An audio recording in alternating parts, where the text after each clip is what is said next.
There Ain't No Black in the Union Jack. Paul Gilroy, 1956. In his book There Ain't No Black in the Union Jack, British sociologist Paul Gilroy focuses on racism in Britain in the 20th century. He points out that in the 1970s Britain worried about its national decline almost obsessively, and many commentators ascribed this to the dilution of homogeneous and continuous national stock. Specifically, Gilroy says, to the arrival of black people in Britain. Gilroy indicates that fixed notions of nationality, such as Britishness, may not be intentionally racist, but they have racist consequences.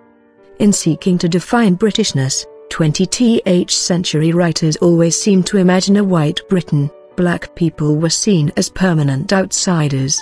They were denied authentic national membership on the basis of their race, and it was often assumed that their allegiance lay elsewhere.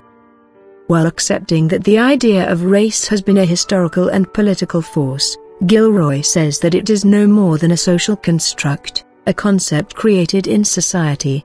Where some sociologists have suggested a discussion of ethnicity or culture instead, Gilroy proposes that we should abandon all of these ideas.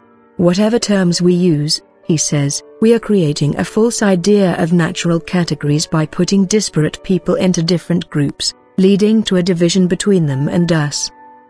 Raciology.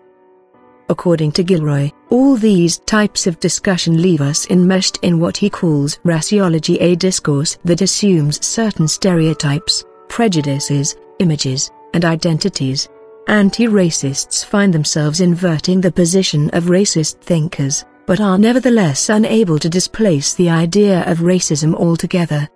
The solution, Gilroy suggests, lies in refusing to accept racial divisions as an inescapable, natural force, and instead developing an ability to imagine political, economic, and social systems in which race makes no sense.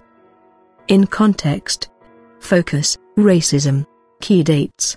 18th–19th centuries. Biological-based ideas of race are used to justify slavery and colonialism. 1940s. The Nazi Party uses race to justify political inequality and introduces ideas of racial purity.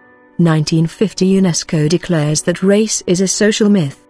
1970s. Michel Foucault argues that biological ideas of race, linked with certain essential traits, arose with colonialism. 1981. U.S. sociologist Ann Wortham publishes The Other Side of Racism, identifying 5 black movements that prevent society from reaching a position beyond racism. 1987. Paul Gilroy publishes There Ain't No Black in the Union Jack,